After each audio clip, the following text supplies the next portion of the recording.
For the Climate Discussion Nexus, I'm John Robson. And in this latest readout video from our Wednesday Wake Up email newsletter, I'm here to tell you that weather sure is complicated. Which is a point worth stressing, because apparently climate is so dead simple that a high school student can learn about it by skipping class, and all voters are meant to lean in to demand that politicians fix it. Until you question orthodoxy, at which point you're liable to be told you're not a climate scientist, so you can't have an opinion. Further to the subject of engineering ignorance, last week we noted an IRPP puff piece on renewable energy that breezed dogmatically past the extremely formidable physical obstacles to massive electrification of major economies driven by non-nuclear renewables.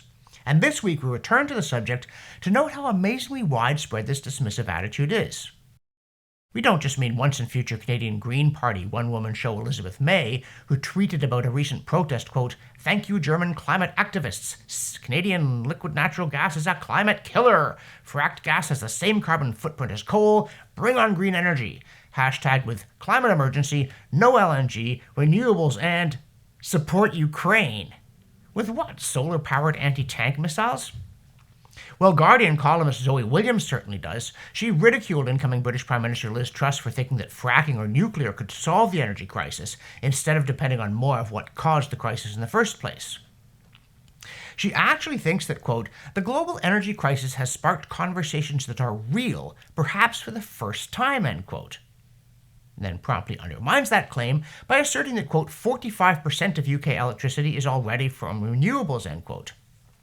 And then she says, quote, "It would be reasonable to split the energy market into clean power and fossil power so that the price of gas was not setting the price of solar and wind, and the incentive to lean heavily on the latter and reduce consumption of the former became universal," end quote.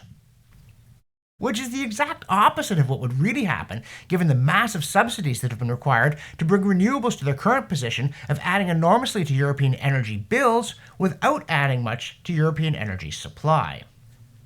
And then, in a further step in the alarmists' long march away from reality, a publication called Phys.org peddles yet another conspiracy theory about climate change skeptics. Quote, "Investigation examines fossil fuel industry influence at elite American universities," end quote. And the finding is that, quote, "oil and gas companies have funded research to try to weaken messages on climate change, capture academia, and protect their interests, much like tobacco companies did half a century ago," end quote. Boo! Bad energy companies. And stupid ones too, given the state of academia, especially when it comes to rational debate on climate. Frankly, we suggest that they demand their money back and send it to us. If a serious discussion were possible here, we would ask these intrepid investigative journalists to look into how much money governments have given universities, on the climate file and generally, and then to expose the manner in which this money has influenced research, hiring, and teaching in precisely the direction the politicians and bureaucrats wanted. But of course, government is free of any sort of moral taint, and capitalism is devoid of virtue. At least, that's what most of our professors told us. And speaking of giving away money, outdoor retailing giant Patagonia has famously given the firm away to a trust that will use the profits to fight climate change. And we are all for people putting their money where their mouths are, and for voluntary private charity, and we might add, for voluntary codes of conduct, so please don't put swear words or conspiracy theories in our comment section. But what we don't like is empty virtue signaling.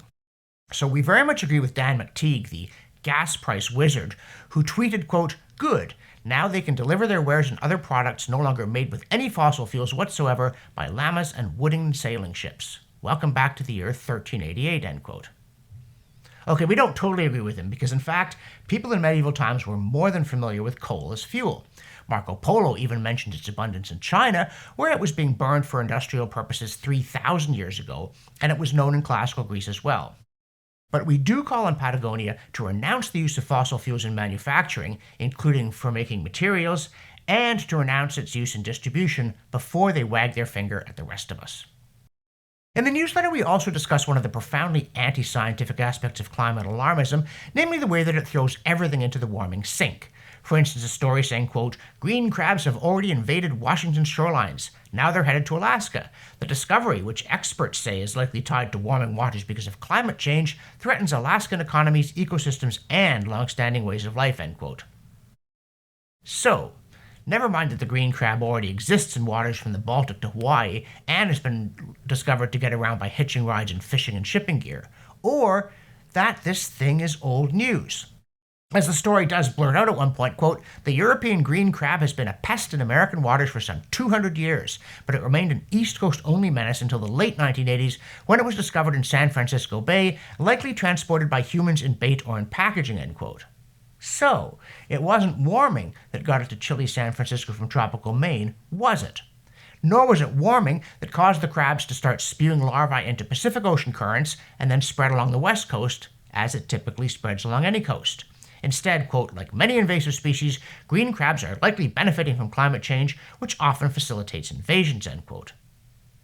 And sure, as climate changes, you'd expect species to move to adapt, but there's no reason to expect warming to replace critters more than cooling. Plus, if journalists had the internet on their computers, they could Google green crab and discover that Carcinus minus is at home in pretty much any temperature from 0 to 30 degrees Celsius, 32 to 86 Fahrenheit, and, quote, "is native to European and North African coasts as far as the Baltic Sea in the east and Iceland and central Norway in the north," end quote. Iceland? Norway?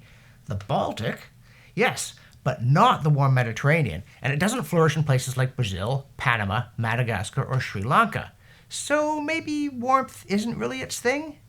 Still, to a journalist with a crab mallet, everything looks like a warming crab.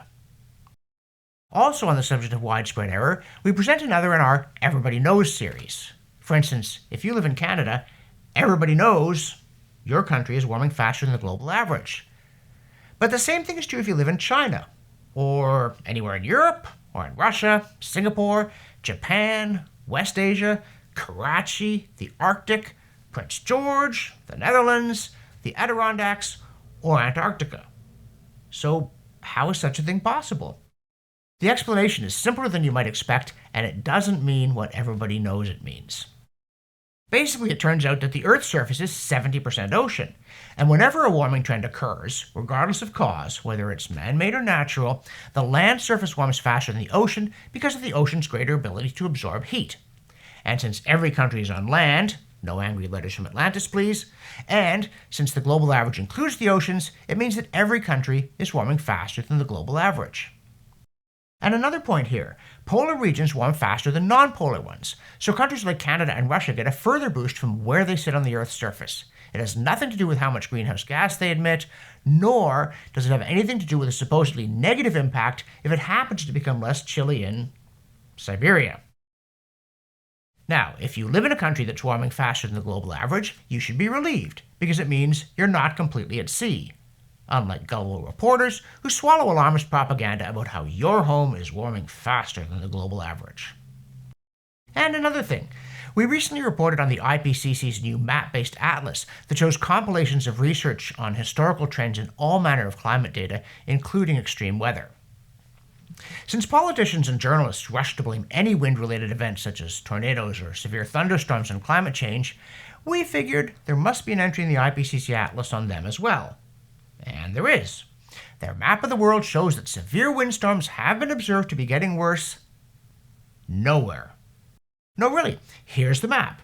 As you can see from the legend at the bottom, yellow means a downward trend, purple means an upward trend, and who cares, because there's no color at all on the map. And despite the tendency of models to overhype disasters, their map of future projections with respect to windstorms shows that most places aren't expected to experience a change there either. So there's another climate myth blown away. Finally, from the CO2science.org archive, we present a paper from Geophysical Research Letters back in 2014 on the claim that warming causes cooling. The specific focus was the polar vortex that hit the US that January and was widely blamed on man-made CO2. But it turns out that it wasn't unusual compared to American weather in January, dating from 1948. So once again, the alarmists weren't giving the wrong explanation for an unusual event that really happened. They were explaining why something unusual had happened when it hadn't. For the Climate Discussion Nexus, I'm John Robson, and I know hot air from cool-headed analysis.